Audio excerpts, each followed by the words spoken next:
La situación está dada con respecto a la pandemia. La situación está dada con respecto a la crisis económica, que es feroz, es una realidad. Y estamos además en un clima electoral muy, pero muy tirante. Vamos a conversar al respecto con el secretario general de la Coordinadora Democrática, el señor Ángel Delgado. Ángel, ¿qué tal? ¿Cómo estás? Buenos días. Muy buenos días, y muy agradecido por la invitación. Aquí a la orden. Coordinadora Republicana, perdón, ya te había cambiado. Coordinadora Republicana, sí, así es, efectivamente. A ver, yo lo que me estoy dando cuenta es que estamos en un ambiente de encuestitis y en donde los medios de comunicación, para variar, ya tienen sus candidatos y sus anticandidatos.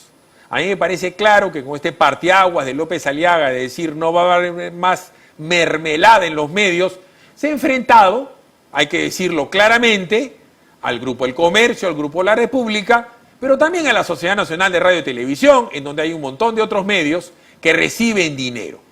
¿No es cierto? Porque cuando yo veo que Canal N levanta la noticia de Latina y ATV levanta la noticia de tal, ¿le va a pasar una factura a López Aliaga a enfrentarse a los medios? ¿Qué opina de las últimas encuestas?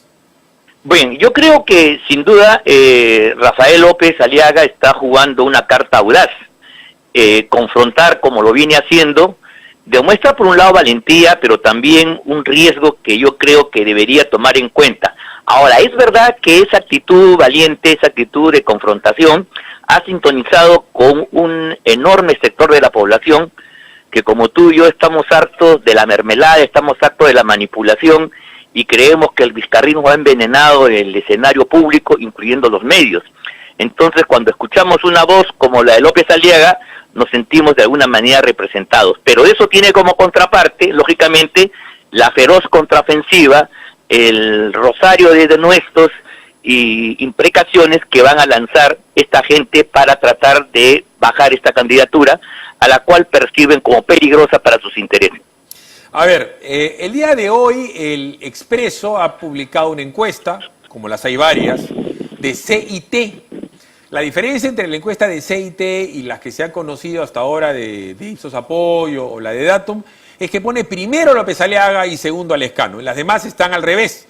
Ahora, lo pone a López Aliaga al alza, primero con 14, a Lescano segundo con 13. Un poquito más rezagado y un poquito entre comillas porque supera el margen de error. Está Forsyth 10.7 y ya bastante más atrás. Digo por lo que falta en la campaña está Keiko Fujimori 8.1. Para que Keiko pueda tentar, Ángel, de acercarse a Forsyth, tendría que tener pues 25% más de la propia votación que tiene. Está lo de Soto, entiendo, golpeado por este tema de la vacunación, que lo considera un error político, comunicacional, ni siquiera ético, pero está ahí. Y los demás desfallecen. Te pregunto por la condición de López Aliaga y Lescano. ¿Quién te tinca que está primero y quién está segundo?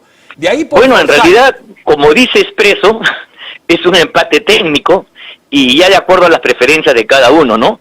Por eso como los guarismos, como las cifras son muy estrechas entre los candidatos, es susceptible de que haya manipulación a favor del candidato que uno quiera. Y entonces a mí no me sorprende que las encuestadoras que han estado alineadas con los medios de comunicación y con el gobierno pretendan ensalzar a un candidato con el cual ellos pueden sentirse más cómodos y confortables.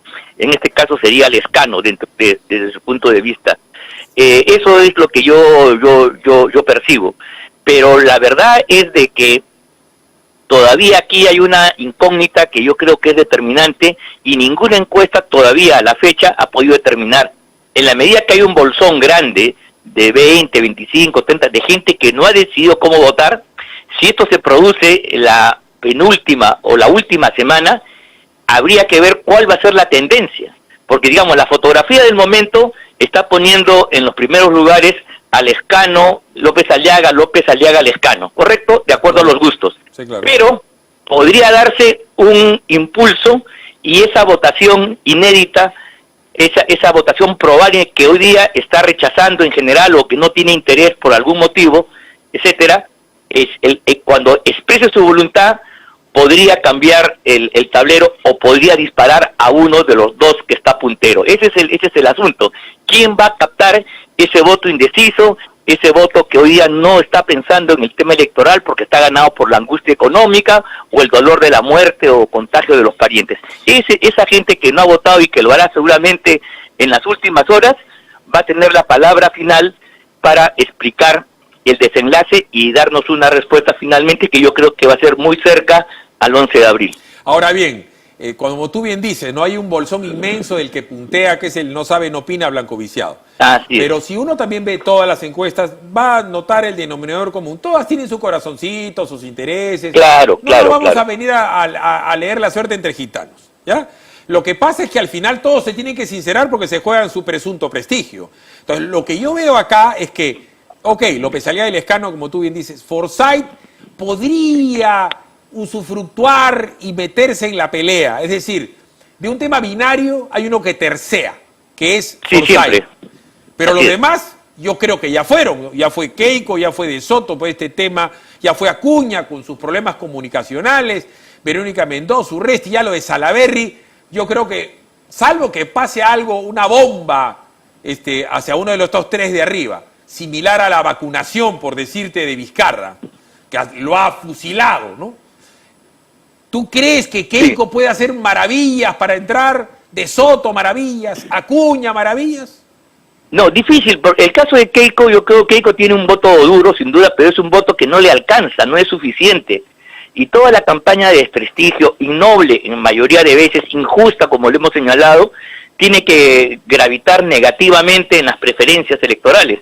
Hay mucha gente que no quiere repetir la experiencia, porque en alguna manera, pues, Keiko y su partido son corresponsables de la crisis que terminó ensalzando al lagarto Vizcarra.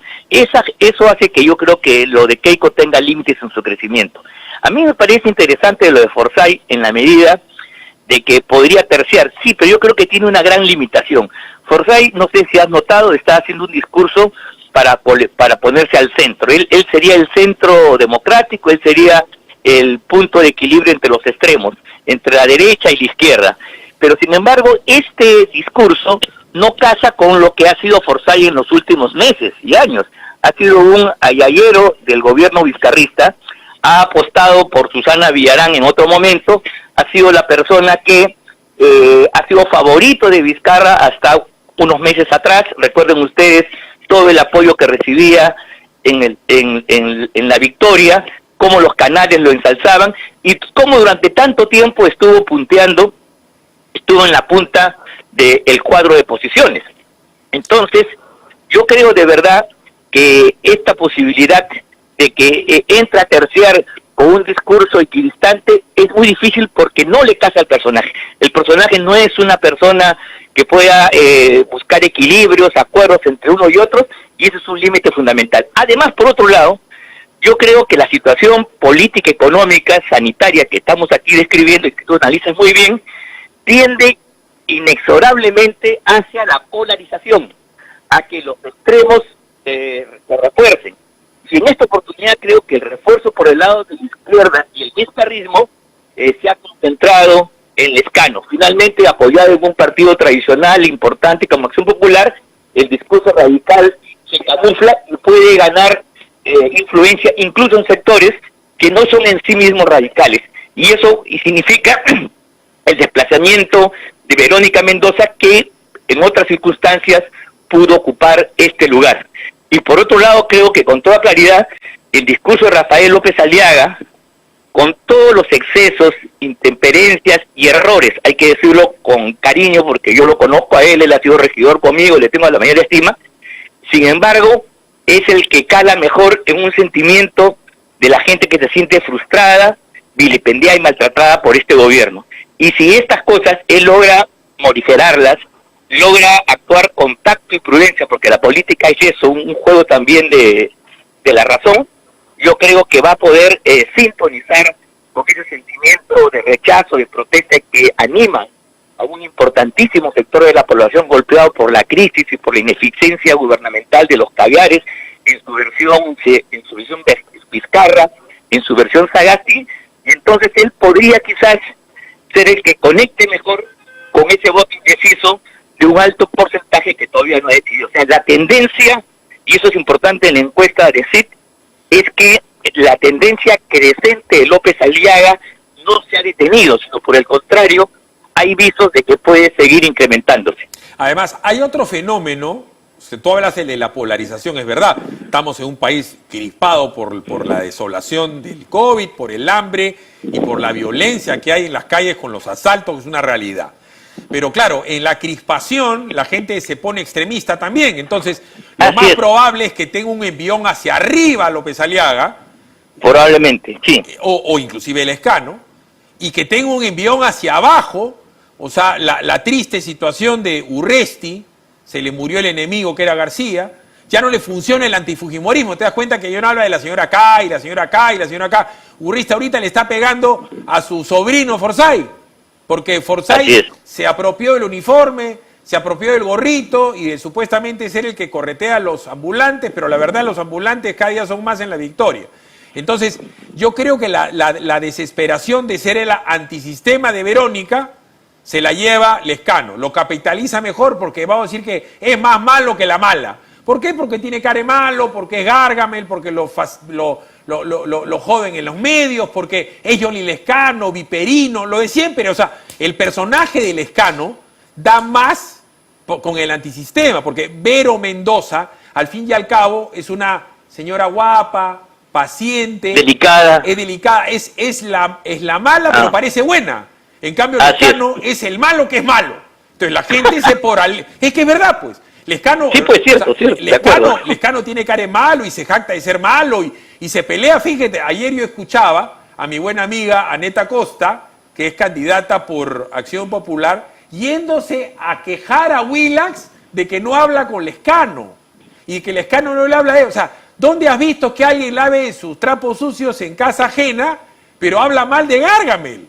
O sea, él es tan malo que critica hasta Merino, critica a Vitocho, critica a Barnechea, critica a Díez Canseco y no le hace caso a sus congresistas. Y como la gente es anticongreso, eso lo capitaliza, cosa que es una locura. Entonces, te pregunto a ti, como si fueras Ángelis o Ágata, mi querido Delgado, ¿qué va a pasar con Verónica, con Urresti, con Salaverry y con ese holograma que se llama Julio Guzmán?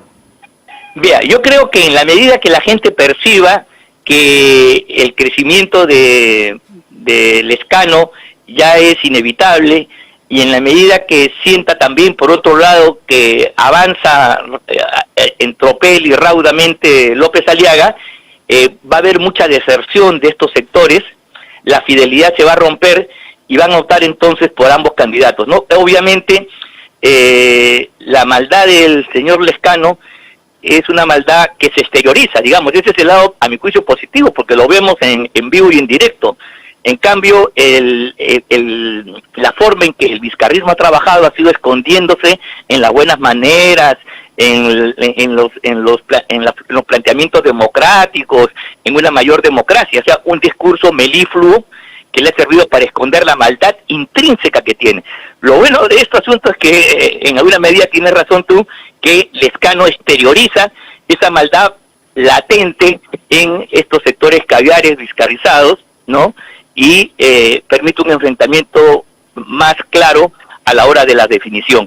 Yo creo lo que va a pasar con las candidaturas que no están en este polo, en esta contradicción, son candidaturas que van a descender, se van a caer y hasta podrían pulverizarse si es que la gente que iba a votar por ellos entiende que su voto es un voto perdido. Ahora bien, ya hay situaciones más tristes, ¿no? Pedro Castillo es un señor radical de izquierda que parece que prendía, pero le ha terminado quitando, rascando el concolón a Verónica en el sur. Rafael Santos creo que va a ser ya la lápida de Perú Patria Segura de Reyardo, que él no quiso ser candidato. Lo de Ollantumal es el castigo a alguien que fue presidente de la República, que no va a llegar muy probablemente al 1%. Ciro Gálvez es un ilustre desconocido. Alberto Bengolea ya recontra archilapida a un partido recontra perdedor como el PPC. O sea, el PPC ha perdido varias veces con Lourdes, ha perdido con Bengolea, ha perdido con otro señor Vergara, no sabe Dios qué, y ahora ya ha perdido la inscripción y vuelve a perder. Alberto Bengolea es mi pata, yo lo que le he dicho es que se retire de la política, como lo supo hacer en su momento el señor Salvador Heresi. Porque ya ¿qué sentido tendría que el PPC quiera volver a pasar firmas que las consigue? La coordinadora republicana consigue 14.000 firmas. PBO consigue 14.000 firmas. Sí, pues, Judy consigue 350.000 firmas. Quique Bravo 50.000. Agatha Liz 1 millón de firmas. O sea, ya no es el tema de conseguir firmas, porque las firmas, las 24.000 Ángel las consigue cualquiera. Y es un tema de olfato político. Hay que entender que en la vida política lo que acaba, como murió la Unión Nacional Odirista, que fue gobierno. O sea, claro. Perú Patria Segura ya, ¿por qué Reyardo tendría que volver a escribirlo? Ya el PPC que se dediquen a trabajar. ¿Qué va a pasar con estos señores? ¿Qué va a pasar con el Partido Nacionalista? ¿Va a querer volver a pasar firmas, Ollantumala? No, vamos a ver los funerales de muchos partidos y yo creo que el que va a llevar el féretro principal va a ser el Partido Popular Cristiano, lo cual es una lástima. Es una lástima para la democracia porque fue un buen proyecto que acarició el recientemente fallecido Luis Bedoya Reyes. Era un proyecto de un partido doctrinario, social cristiano, que yo creo que en una democracia tiene un lugar importante y hace falta.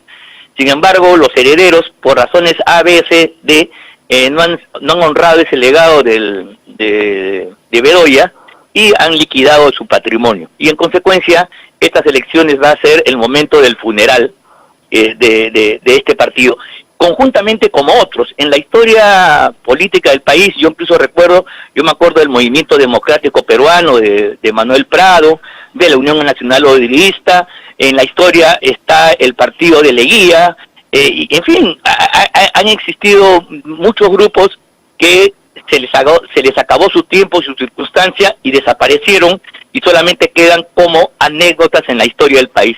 Yo creo que con la mayoría de los grupos que tú has señalado van a pasar a la historia, unos con buen recuerdo y otros irán pues al tacho simplemente porque no han servido para nada, ¿no? ¿Y Vizcarra se va a la cana o va a Canadá? Bueno, yo creo que hay una cosa fundamental sobre esto. Yo creo que lo que ha sucedido con Vizcarra está demostrando que aunque fuera del poder, Vizcarra y el vizcarrismo tiene importantes cuotas de poder dentro del Estado. No solamente en el Ejecutivo, ahí están los ministros y los funcionarios vizcarristas dentro del gobierno de Sagástegui, sino especialmente en los aparatos jurisdiccionales, en el Ministerio Público, en la Junta Nacional de Justicia y en el Poder Judicial. Yo la verdad creo que solamente en un nuevo contexto político, que ojalá se produzca a partir del 11 de abril, en nuevas circunstancias políticas, con una correlación de fuerzas distintas, que empuje y que arrincone este poder vizcarrista, caviar, es que Vizcarra va a dar con sus huesos en la cárcel. Porque mientras eso no exista, mientras haya el cubileteo, como se le ha permitido postular, y logre de alguna manera entrar al Congreso, vamos a ver cómo se va a agarrar como las uñas de un gato y va a gritar panza arriba para mantenerse y no ser detenido. Lo que hay que sí reconocer la Vizcarra, y eso lo dice Carlos Paredes en su libro de Lagarto, es una enorme habilidad acumulada para salir bien librado de los distintos procesos. Aunque yo creo que desde el punto de vista material, las pruebas adjuntadas por los delitos de colusión, de cohecho, extorsión, etcétera, que están procesados, son contundentes, y eso no puede ser modificado. Podrán no darle la detención preventiva, podrá tener algunos otros beneficios, pero a la hora del juzgamiento, que llegará más temprano que tarde, yo espero, impulsado por un nuevo contexto político auténticamente democrático y que permita la independencia de las instituciones, recién ahí entonces veremos el sueño, que todavía parece un poco lejano, de ver al Lagarto tras las rejas, como debería ser, en aras a la justicia que el Perú reclama. Y fíjate lo que es de justicia, ¿no? Una de las cosas que ha hecho López Aliaga es este parteaguas, como decíamos, de la prensa mermelera, que es una verdad. Porque las barbaridades que ha hecho Vizcarra no las ha hecho solo. La ha hecho con el apoyo de la prensa, con periodicazos, con la demolición de García, la demolición de Keiko, la demolición del Congreso, la demolición de Chávarri, la demolición del Consejo Nacional de la Magistratura, la amenaza directa al Poder Judicial. Lo fusilaron a Duberlí, Duberlí tuvo Así es. que renunciar. Le comenzaron a disparar en la cabeza a Lecaros. Amenazaron a Elvia Barrios. O sea, eso es lo que ha hecho la prensa en el Perú. No se hagan los locos, no porque se les ocurrió. Es esa misma prensa que ahora consigue un empleado, López Aliaga, ganó juicio por despido arbitral, uno de 10.000 que tiene este señor y de, no sé, 100.000 que ha tenido en 20 años. O sea, Claro. está clarísimo que la prensa que ha servido a los intereses de Vizcarra le pasó la mano a Vicente Ceballos, le pasó la mano y se la sigue pasando a la Molinelli en cualquier otro lugar del mundo. Una frivolidad como la que cometió la señora el día de su cumpleaños le hubiera costado el cargo público. Ajá. La gente se está muriendo y ella celebraba con globos. Ese gesto era renuncia en cualquier otro lugar del mundo. La prensa ni la toca. La prensa ha sido hasta el día de hoy concesiva con la Macetti. Hasta el día de hoy no la critican. ¿Por qué? ¿Por qué la prensa les sopla todas las mentiras de Sagasti? Todas las ineficiencias de Sagasti, toda la incapacidad manifiesta, yo diría hasta absoluta, de la señora Violeta Bermúdez para detectar un cargo de altísima capacidad ejecutiva? ¿Cuál es no voy a decir mea culpa, cuál es la función de la prensa en época de pandemia y elecciones? Bueno, es obvio que la prensa perdió pues lo más precioso que tiene una prensa democrática, una prensa genuina, es la independencia. La independencia crítica, al perderla o al subastarla, la termina convirtiendo en una cosa hechiza y bastarda, y de esa manera entonces entra al tráfico mercantil. Y todos sabemos que la prensa, por la situación económica que vive, depende en extraordinaria medida del presupuesto público, de los avisos que la publicidad estatal le da, y eso le ha quitado totalmente independencia.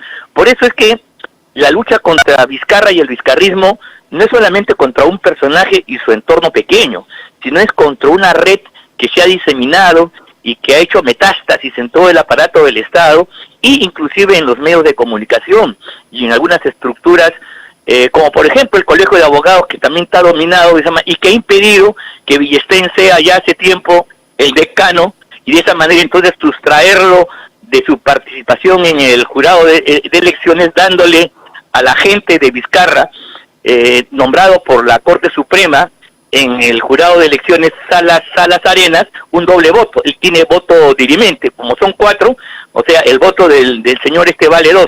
Y eso evidentemente revela pues que tenemos que luchar todos contra un enemigo muy poderoso. No es solamente un personaje. No estamos ante la lucha anterior clásica, donde luchábamos contra un hombre, contra Leguía, contra Echenique, contra, no sé, pues, contra Prado, contra cualquier persona. No. Este es un sistema de personajes, muchos de ellos oscuros, muchos de ellos escondidos, pero que tienen poder y que efectivamente, como tú dices, para Vizcarra, un mediocre, haya podido hacer lo que ha hecho, es que contó con el concurso de muchos. Contó con el apoyo de una policía política llamada Diviac, que hacía los chuponeos y luego los conversaba con Vizcarra, con el señor Arellano, eso lo ha dicho la fiscal Sánchez, y ahí expulgaban lo que querían sacar y lo que no querían sacar. Con el Ministerio Público son evidentes las relaciones, con el Poder Judicial también. La Junta Nacional es un engendro del vizcarrismo. Entonces, la lucha democrática, yo creo que de veras entra a una nueva etapa.